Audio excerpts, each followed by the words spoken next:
and then ke manje bese uyavuma ukufundiseka ukuze amehlo lawo ezovuleka kahle kahle uhambo lo lesilambayo akukhona nje ukuthi once wakholwa and then ke manje nasekuphelile hayi uNkulunkulu usasenejeni and ijeni manje iinvolve ukuthi amehlo omuntu avuleke ambone ngoba ekugcineni kwakho konke.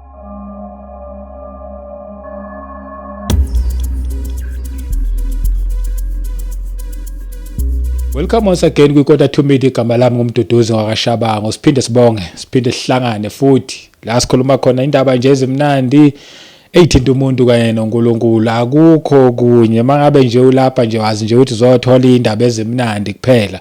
Indaba lezo ukuthi uma ngabe kuukuthi ubukade usuphumile endleleni siyakuvuselela sizothi hayi awubuye. Mangabe kuukuthi ubungazani noNkulunkulu at all sizothi yazana naye.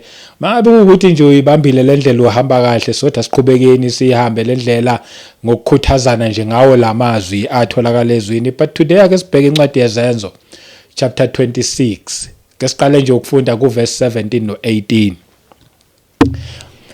Acts chapter 26 ithi ku verse 17, I will deliver you from the Jewish people, as well as from the Gentiles, to whom I now send you. Verse 80 to verse 18, to open their eyes, in order to turn them from darkness to light, and from the power of Satan to God, that they may receive forgiveness of sins and an inheritance among those who are sanctified by faith in me. Verse 17 nje uPaul okhuluma lamazwi ekhuluma ubufakazi bakhe the time uJesu ambuleka kuyena. But ku verse 17 uthi nje ngizokukhipha, uJesu ayethi ngizokukhipha kubantu bakini, from the Jewish people abantu bakini, ngizokuprotecta kubantu bakini who are Jewish people. Aphinde futhi athi uJesu Kristu bese ngikuprotecte futhi nakulaba bezizwe, ngikuvikele nakulaba bezizwe. Emveni kwalokho ke bese kuba yilabo engikuthuma kubona, ngoba uJesu mevele emntwini uvelele ukuzomthuma. But umuntu must start somewhere. Uyoqala khona lapho ekhaya kulabo abakwaziyo ufakaze ngaye and akuvikele uNkulunkulu, uye kwabanye futhi kwabezizwa abanye oyofike nakhona ufike ufakaze nakhona futhi ngaye uJesu Kristu, akuvikele nakhona up until ke manje uzofike kulaba akuthuma kubo, because khona laba abathile akuthuma kubona. And okukwenzeka kuPaul nakuthina namhlanje futhi kusenzeka. But manje amazwi engizowathatha namhlanje kule verse 18 le ethi to open their eyes. Ngiyazi ukuthi iverse leli liyaqhubeka in order to turn them from darkness to light, so iqhuba. Today ake sibheke lamazwi athi to open their eyes. Khona laba engizokuthuma kubona ukuze ubavula amehlo. To open their eyes. Kunabantu baningi banamehlo bayabona futhi, but eqinisweni ababoni. Ukuba abantu bebebona ngabe bonke abantu bakholwa kuJesu Kristu. Kuba abantu bebebona. Banamehlo yes bayabona. Abanye babhekile khona manje amafonini this message to show ukuthi bayabona. But ngiyaphinda futhi ukuba abantu bebebona, like for real bebebona, ngabe bonke abantu babalekele kuJesu Kristu. Ngabe bonke abantu bakholwa kuJesu Kristu. But to show ukuthi abantu banamehlo kodwa baboni. Abaningi abamfuna lapha ahambe khona, abanye they go as far as bathi umlungu, abanye bathi umJuda, abanye bathi kuthina ngeke size sikholwe kulowo Jesu wenu. That's a sign ukuthi abantu ababoni. That's why lelizwi likhuluma nje, uJesu wayekhuluma nje kuPaul ukuthi bakhona abantu, but ngikhona ngikuthuma kubo ukuthi mawusufikile kubona bavula amehlo babone, because bona bacabanga bayabona anti ababoni. Sinabo abantu abaningi abaclaim ukuthi bayabona, abaclaim ukuthi bahlakaniphile, kanti izimpumputhe zokugcina. Lithi mangabe nje likhuluma izwi lithi uqala ukuhlakanipha kumesaba uJehova. Mawuthi uhlakaniphile saba uJehova. And umuthi uyabona, then kumele ube kuJesu Kristu mangabe uyabona. most abantu ababoni. Abanye ababoni ke sebekhona ke kuye kuJesu Kristu, sebekholwa kuye. Ubona ngani ukuthi ababoni? Ubona ngokudlala. Bakuyimpela kodwa kuyadlalwa. Abanye basemasontweni, abekho kuye basemasontweni abanye. Ubona ngani ukuthi ababoni? Ubona nje ngokuthi baya-enjoya nje ukuba semasontweni. Kumnandi nje ukuyisontela nje ukuthi nama I'm part of le abandla leli elibizwa ngokuthi what church. Bajabulele nje lokho abantu ukuthi ngaleli langa lela nami ngiyongcwatshwa yileli ibandla leli. Kube mnandi nje for lokho nje ukuba sesontweni, kudlalwe nje lapha esontweni, but ababoni. That's why ethi emayethu Paul uJesu uthi ufike ubavula amehlo. But ke ukuthi le ndaba mhlambe sikwazi ukuthi siyichaze izwakale kahle, ake siyihlanganise nencwadi kaJohn chapter 9 ukuze sokwazi ukuthi yenze isense, futhi ngingakhulumi nje amazwi ami ngoba nami ngithanda ukuthi ngikhulume whatever eqhamuke engqondweni yami. Ngithatha nje okusezweni ngikunikeza khona okusezweni. Uma kusezweni yazi ukuthi kuyaphila, yazi futhi ukuthi na kanjani uyakudinga. Ithi ke la kwincwadi kaJohn ku chapter 9 soqala nje ukufunda from verse 35. Indaba lena ongazifundela yona nje wena inde from verse 1 up until uyofika ku verse 41. Mawuthola nje isikhathi, uziphi isikhathi sona hlala sikhona, uziphi isikhathi nje ukuthi uyifunde ukwazi ukuyi-understanda. Khona this man, le ndoda lena lithi iBhayibheli yazalwa iyimpumputhe. Yazalwa iyimpumputhe. Angeke ngize ngikhulume, ngamosha isikhathi eside kakhulu mangizama ukuthi ngihambe verse by verse ngayo. Ngifuna nje ukuyiqala lapha ya mina. Le ndoda lena mayizalwa iyimpumputhe, uJesu uhlangana nayo, uthatha udaka, ukhanda udaka, uthemisa amathe emhlabathini. Mayiqeda ukuthemisa amathe emhlabathini, ukhanda udaka. Mayiqeda lapho uyayigcoba la emehlweni le ndoda. Mayiqeda ukuyigcoba emehlweni uthi ayihambe iyogeza emfuleni, lo mfula ekuthiwa iSiloam. And yahamba ke leyo ndoda yayogeza ke kulowo mfula lo. Mayiqeda nje ukugeza kulowo mfula yabuye ibona. There is a powerful message khona lapho nje, but mina angeke today ngibe khona lapho. But yabuya seyibona. Ithi ke la kuverse 35, kuverse 35 iseyibuzwe nemibuzo ngabaFarisi namaSadusi, beyibuza ukuthi ubani okwenze wabona nakhona uphilise kanjani ngosuku lweSabatha. But ukhumbuleke imessage yami nje ya today ithi to open their eyes. Indaba yami la ekuthenini abantu kufanele bavulwe amehlo. Jesus heard that they had cast him out, and when he had found him, he said to him, do you believe in the Son of God? Wezwe uJesu ukuthi sebemkhiphele ngaphandle abaFarisi namaSadusi emveni kokumquestion okuningi bembuza concerning uJesu Kristu. Uyafika ke kuJesu mangabe eseqhamuka naye esemthola, uthi yakholwa yini endodaneni yomuntu. Yabona nje indaba ebaluleke kunazo zonke indaba ukuthi uyakholwa yini endodaneni kaNkuluNkulu. Ngoba ukubona okwabantu abakholwa endodaneni kaNkuluNkulu.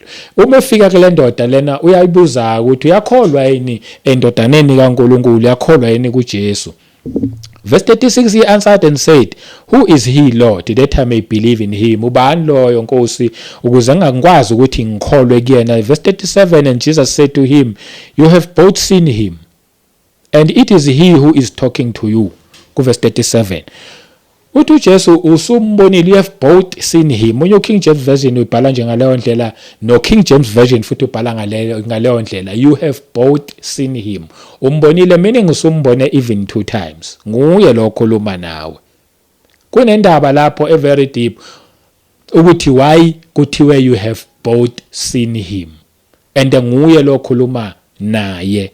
Yebo, ukhumbule the time behlangana okokuqala noJesu Kristu. The time nje behlangana okokuqala noJesu Kristu, le ndoda yayingaboni, kuphela nje yezwa ivoice yalo muntu okhulumayo emgcoba lapha emehlweni ngodaka lolo lahlanganiswe namathi nomhlabathi egcotshwa. Uyezwa nje lo muntu omtshelayo ukuthi hamba ogeza kuleyo mfula ekuthiwa iSiloam, but akazange ambone ngaleso sikhathi. But la ku verse 37 uthi uJesu, you have both seen him. Shothi usumbone 2 times but uqala ukumbona. Kunendaba ekhona la. Akathi you have both met him. Ngoba okuqaleni bebehlangene kodwa le ndoda ibisaseyimpumputhe ibingaboni. Kodwa manje mangabe sebehlangana for a second time, uthi uJesu usungibonile 2 times, both means 2. You have both seen him and nguye lo khuluma naye. Kusho ukuthi le ndoda yafika yambona uJesu.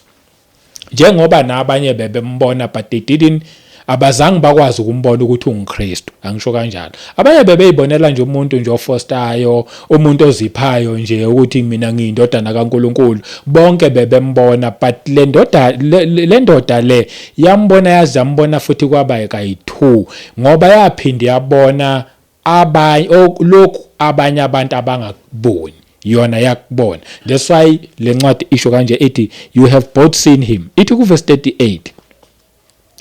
Then he said, Lord, I believe, and he worshiped him.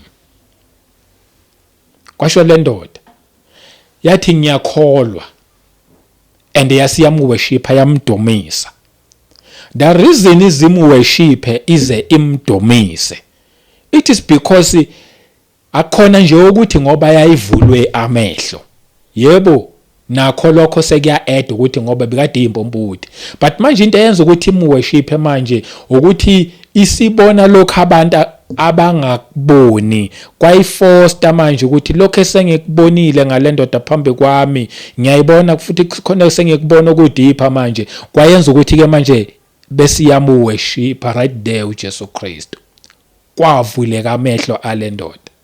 Yambona 2 times ngesikhathi esodwa. Yambona lokho abanye abantu abakumbona ngakho but yona yabona ukudipha. Yabona okufana nangalesa sikhathi lesana sika Peter. Uma ngabe ethi uJesu ku Matthew chapter 16, uma ngabe ethi uJesu Kristu bathi indodana yomuntu ngubani, bayasho ke hayi bachaza ngumprofeti, nguElijah, nguJeremiah, bathi uthi nina nithi indodana yomuntu ubani? Uthi uPeter unguKristu, indodana kaNkuluNkulu ophilayo. Khona uPeter kubona okwenza ukuthi athi unguKristu, you are Christ, indodana kaNkuluNkulu ophilayo. Uthi mangabe ekhuluma uJesu uthi inyama negazi ayikwambulelanga Peter, kodwa ubaba osezulwini okwambulele. Nale ndoda le la kuJohn ku chapter 9 khona yakubona eyakwambulelwa ngubaba, ekwenza ukuthi le ndoda lena bese iyamuworshipa ubani ke manje uJesu Kristu. Ithi le ndoda ngiyakholwa and yasiye iyamdumisa. Ithi ke ku verse 39, and Jesus said, for judgment I have come into this world. For judgment ngizile kulomhlaba, ngizile for judgment, ukwahlulela ngizile kulomhlaba, that those who do not see may see, ukuthi laba bangaboni babone. Uthi uJesu kuPaul, ngizokuvikela kulaba bakini from your Jewish people nakubezizwe nakulaba engikuthuma kubona ukuze ubavula amehlo khona bezovuleka amehlo. Uthi ke kuJesu ngizile for judgment kulomhlaba, ukuthi laba bangaboni babone. Ayikho into emnandi njengomuntu ovumayo ukuthi mina ngiboni, ukuze ezokwazi ukuthi abone. Akekho umuntu osizakala njengomuntu ovumayo ukuthi mina ngiyalidinga usizo. Umuntu othi mina ngiyalidinga usizo yena uyasizakala kakhulu than umuntu ocabanga ukuthi usizo already unalo kanti akanalo. Ingakho ke ethi uJesu Kristu ngizele ukuthi laba bangaboni ukuze babone. Nabo nje ngibazele, ngizele labo inhliziyo zabo ezivumayo, because ababoni. Abantu bagcwele emhlabeni ababoni, kodwa manje labo inhliziyo zabo ezivumayo for judgment ngizele bona ukuze bezokwazi ukuthi babone. Ake siqhubeke nayo. Ithi that those who do not see may see, and that those who see may be made blind. Bese kuzothi laba babonayo bona benziwe ke manje babezi impumputhe. Babe laba babonayo abazokwenziwa babezi impumputhe, yilaba bathi bona bayabona kanti ababoni. Baningi ke bakhona, baningi nje bathi bayabona kuukuthi ababoni. bathi ngeke uzositshele lutho thina siyazi ave bebaningi lolu hlobo nje olunjalo libaningi luningi. That's why ngiye ngathi mangabe ngiqala ngathi likhona even nakubantu abakholwayo bacabanga ukuthi bayabona into ababoni. Yabona nje uyikholwa likaNkulunkulu kufanele uvume ukufundiseka. Le message ihamba izifike even noma ngathiwa ungumfundisi, noma ngabe kuthiwa powerful kangakanani, noma ngabe kuthiwa uNkulunkulu ugcobe ngendlela eyisimangaliso kangakanani, funda ukuthi ufundiseke nawe, ulalele nawe, ngoba lento yokuthi wena sewazi kakhulu izokwenza ukuthi ugcine ungazi. Izokublocker nakwezinye izinto uNkulunkulu afuna ukuzambula kuzona. Uzothi uNkulunkulu ngathi usebone kakhulu akasafuni ukudlula aphinde abone ukuqhubeka kuye phambili. Awathi ngimgcine khona lapha ke ebona kuphelele lapha because yena wazi kakhulu. Wokuvume nje nawe nje ukuthi ukufundiseke. Ukuvume nje ukuthi abanye abantu nawe ke bakuphi message, ukuhlale nje ukubamamele, ngabi uwe each and every time, because sonke siphiwe ngendlela ezahlukene ukuze sizosizana sakhane lapha nalapha. Uthi ke manje na ke sengikhuluma ke nabantu ke manje alaba bathi bayabona, laba bathi thina simdinga uJesu Kristu because thina siyabona. Uthi labo bazawuqhubeka nje belokhu bezimpumputhe ngoba bona bathi bona bayabona. Abafuni ukwamukela iqiniso lokuthi ababoni. And leli iqiniso leli lokuthi asiboni uma silamukela, uyena futhi uJesu ayokwenza ukuthi abangaboni babone. Kodwa laba bathi bona bayabona uthi hayi ke bazawuqhubeka nje belokhu bezimpumputhe. Kodwa impumputhe eyibhekile ezibonayo kodwa bazobe bezimpumputhe. Ake siqhubeke nayo. Ithi ku Verse 40, then some of the Pharisees who were with him heard these words and said to him, are we blind also? Verse 41, Jesus said to them, if you were blind, you would have no sin. But now you say we see, therefore your sin remains. But ke manje abanye babaFarisi ababe naye lapho bayamuzwa uyakhuluma lento ayikhulumayo uJesu Kristu, sebethi ke nabo usho ukuthi nathi sizimpumputhe. Uthi ke kuJesu mangabe baphendula, ngoba nina nithi niyabona then ke nizimpumputhe. Suthi kube benizimpumputhe beningeke nize nibe nesono, because manje ovumayo ukuthi uyimpumputhe udinga uJesu uyathethelelwa. Ovumayo ukuthi akazi unikwa ulwazi. Ovumayo ukuthi akaboni wenziwa ukuthi abone. Vuma akekho waziyo. Nami nje ungezwa nje ngishare all these messages kangaka, it doesn't mean I know too much. Mina ngiyavuma nje ukufundiseka, ngiyavuma futhi ukuthi angazi. Engikwaziyo yilokhu uNkulunkulu asuke engambulele khona ngaleso sikhathi, ikhona engikwaziyo. Okunye ngiyavuma ukuthi ngifundiseka ngazi, but manje uma ngabe ngizothi mina sengiyabona then ngiyobe sengiyamblocker nomoya engcwele ukuthi angambulele okunye. So manje usho that's why uJesu athi ukube benizimpumputhe ngabe sona sikho kunina, ngoba manje benizobe nithobekile nifuna ukuvulwa amehlo. Kodwa manje bese ethi mangabe eqhubeka uJesu la athi, but now you say we see, therefore your sin remains. Uthi kodwa manje nithi nina niyabona, ngakho ke isono senu sihleli phezulu kwenu, because nithi niyabona. Khona nje abantu nje abathi hayi mina ngiyazi ngeke ngize ngimlalele uzibani, ngiyazi. Then kuzohlala ungazi ngoba mhlambe lokho abezokukhuluma bekuzokusiza. Kanjalo nothi mina ngiyabona, ngoba wena usuthe uyabona isono ke sihleli phe kwakho. Kanti sonke la emhlabeni asiboni, sizimpumputhe until size kuJesu bese senziwa sibone, then bese siyaqala siyabona. Ngaphandle kaJesu Kristu sizimpumputhe. That's why sibhukude ezonweni, that's why sibe sifanele nanokuthi siyolahlwa, because sizimpumputhe nje until size kuJesu Kristu bese senziwa siyabona. Kodwa othi yena uyabona, shuthi akamfuni uJesu loyo, uhamba ngokuhlakanipha kwakhe, isono sakhe sihleli phe kwakhe. Ngathi ngishare le message le estimeleni, I think it was between 2014 and 2015. Yeah, sakhumbuli kahle idate, but between those years ngangisestimeleni, I think it was 2015, ngishare yona le message le estimeleni. Sathi uma ngabe sifika lapho esehla khona ePark Station edrobheni, omunye wabazalwane esasinaye, omunye usisi esasinaye khona lapho estimeleni, walanda omunye wabafundisi ebesijwayele nje ukuhamba naye. Wathi yazi kuthe uma ngabe kufundwa le message le ntshumayelo yanamhlanje, ngabona enye into estimeleni engakaze ngayibona.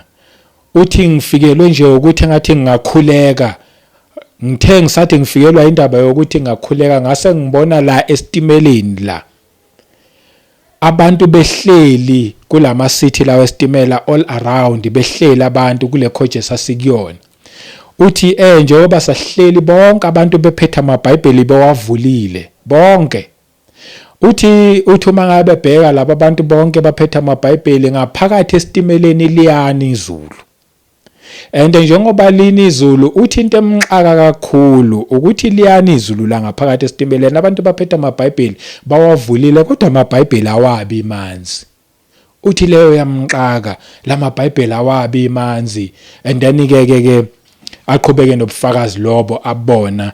Nami ke ngabe sengitshela ukuthi hey phela ngayizolo kwenzakale 1 2 3, hayi nami ngambuza, ayisokusho nje ngelinye ilanga lo sisi akeze azobletha lobo bufakazi nobunye futhi ubufakazi nabo. But that day amehlo akhe avuleka, wabona, because lamehlo lawa awaboni eqinisweni until kube uJesu wavulayo bese kwazi ukubona. Njengoba nalendoda yayingaboni kodwa yanede yathi mayisimbona yavele yathi ngiyakholwa, yase futhi iyamuworship uJesu Kristu ngoba khona okwavuleka kuyona, khona amehlo avuleka kuyona. And manje sithunyiwe nathi kulesikhathi samanje ukuthi imessage esiyishumayelayo kumele ivule amehlo abantu.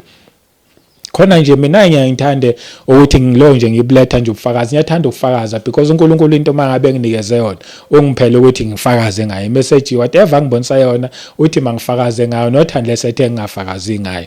So ke ngisikhathi esiningi ngangihlangana nezinkinga mangabe ngiletha ubufakazi, abantu bebecabanga ukuthi ngiyabukhanda lobo bufakazi. Bebeze basho bathi hey yabona nje umduduzi nobufakazi bakhe impela lo bahlale ebukhuluma uNkulunkulu yomshanga elinye ilanga, because bona babecabanga ukuthi nje ngiyabukhanda lobufakazi into engekho engamanga, kanti mina ngikhuluma ngento ngempela ngiyibonile yenzeka kumina, and ngiyikhulumela ukuthi nabo bavuseleleke bakhuthale kuleli ivangeli leli silishumayelayo, kule ndlela le esihambayo yokukholwa. Ngangashare this message kubona yokuthi ngangabona mina iBhayibheli khona lama Bhayibheli lawa amnyama ngaphandle, amnyama ngaphandle bese kuzothi la kube bomvu, yabona red and black lawa maBhayibheli lolo hlobo lolo. Ngangabona lelo Bhayibheli lelo, but leli mina uNkulunkulu angibonisa lona, hey kwakuwumbono lali likhulu ngendlela eyisimangaliso. Uma wazi ngalinganisa nje nama double story, wena wazi indlu double story enkulu, ngabona iBhayibheli elikhulu ngaleyo ndlela leyo. Kodwa manje leli iBhayibheli leli mangabe ngilibona laliqhamuka ngapha eMpumalanga, yabona ilanga maliqhamuka eMpumalanga liphakama lithi ilanga. Lona leli iBhayibheli lingaqhamuka eMpumalanga, laliqhamuka eNtshonalanga, liphakama leli iBhayibheli elikhulu. Ngilibuka leli iBhayibheli laselima njengalapha nje phezulu leli iBhayibheli, and ngabiza nabanye abalapha eduzane laba ngibambonisa leli iBhayibheli elikhulu khona la kulombono, ngibabonisa leli iBhayibheli leli, and wonke umuntu aye surprised ngaleli iBhayibheli elikhulu. And laphinde futhi labuyela futhi emuva, laphinde futhi lasithela.